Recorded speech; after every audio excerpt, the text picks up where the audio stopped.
தினம் ஒரு தகவலில் எண்ணங்களை தூய்மைப்படுத்துங்கள். உலகம் உங்கள் எண்ணங்களை வணங்கும். நம்ம எண்ணம் அழகா இருந்தா நம்மளை இந்த உலகமே வணங்கும் அப்படிங்கிறது தான் இதோட மீனிங். இன்னைக்கு என்ன குழம்பு? வவ்வால் மீன் தான் எடுத்து குழம்பு வச்சோம். நேரடியாக காலையில் எந்திரிச்சோடனே இருக்கிற சாப்பாடை சாப்பிட்டுட்டு, இந்த வாரம் சண்டே லீவா,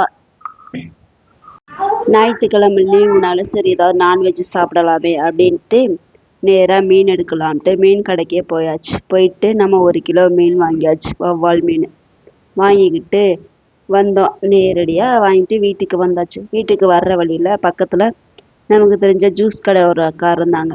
அவங்க கிட்ட போயிட்டு அன்னைக்கு வந்து அவங்க வீட்டுக்காரர் இருந்தாங்க. சரின்ட்டு அவங்கக்கிட்ட போயிட்டு 2 பார்சல் வாங்கியாச்சு. ஃப்ரூட் மிக்சர் வாங்கிட்டு வீட்டுக்கு வர்ற வழியில் பார்த்தா ஒரு நல்ல பெரிய கொம்பு வச்ச ஒரு மாடு ஒன்று இருந்துச்சு.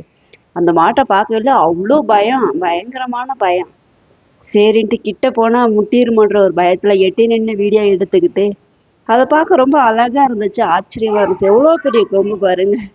சரின்ட்டு வந்து அந்த 3 பேர்த்துக்கும் டம்ளரில் பிரித்து ஊற்றி 3 பேரும் ஆளுக்கு கொஞ்சமாக குடிச்சிட்டு, இதுதான் எங்களோட காலையில் பிரேக்ஃபாஸ்ட்டே. காலையில் வேறு எதுவுமே சாப்பிடலை.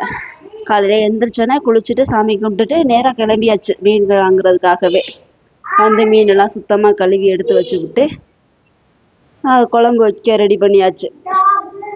குழம்பு வச்சு எல்லா வேலையும் முடிச்சுட்டு சாப்பிட்டு மதியம் லஞ்சு இன்னைக்கு வந்து காலையில் சாப்பிடலை அப்படிங்கிறனால 1 மணிக்கெல்லாம் சாப்பிட்டுட்டோம். 12:30 1 மணிக்கெல்லாம் சாப்பிட ஆரம்பித்தாச்சு. இன்னைக்கு என்னமோ மீன் குழம்பு அவ்வளோ டேஸ்ட்டாக இருக்குது.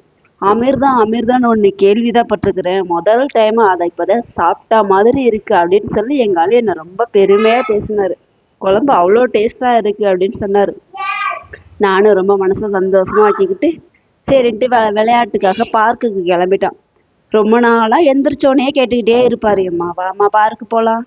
தூங்கி எந்திரிக்கும் போதே கேட்பான், அம்மா இன்னைக்கு பார்க்கு போவோம்மா. 1 மாதமாகவே இதே சொல்லிட்டு இருக்கேனே. சரி இன்னைக்காவது கூட்டிகிட்டு போகலாம் அப்படின்னு நினச்சிட்டு சரி வாடா போகலாம் அப்படின்னு சொல்லி கூட்டிகிட்டு போயிட்டு உள்ளே போன உடனே அவனுக்கு அவ்வளோ சந்தோஷம். இதுலேருந்து அதுக்கு வர்றான், அதுலேருந்து இதுக்கு வர்றான், ஒன்று ஒன்றா ஓடிக்கிட்டே இருக்கிறான். சரி புள்ள இன்னைக்கு நல்லா என்ஜாய் பண்ணட்டும் அப்படின்னு சொல்லி விட்டுட்டு நாமளும் பிள்ளையோடவே சேர்ந்து விளையாட ஆரம்பிச்சிட்டோம். நாங்களும் அங்கே குழந்தையாவே மாறிட்டோம்னா பார்த்துக்கோங்களே. நான் ஒரு பக்கம் விளையாடுறேன், எங்கள் ஆளும் ஒரு பக்கம் விளையாடுறாரு, இவர் ஒரு பக்கம் விளையாடுறாரு. கிட்டத்தட்ட 2 மணி நேரம் 3 மணி நேரம் நல்லா என்ஜாய் பண்ணிட்டு நாங்கள் பார்க்குக்குள்ளே போகும்போது எப்படி ஒரு 2:30 மணி இருக்கும். அங்கேருந்து நாங்கள் கிளம்பையில் 5 மணிக்கு மேலே தான், 5 மணிக்கு கரெக்டாக கிளம்புனோம். பாய்.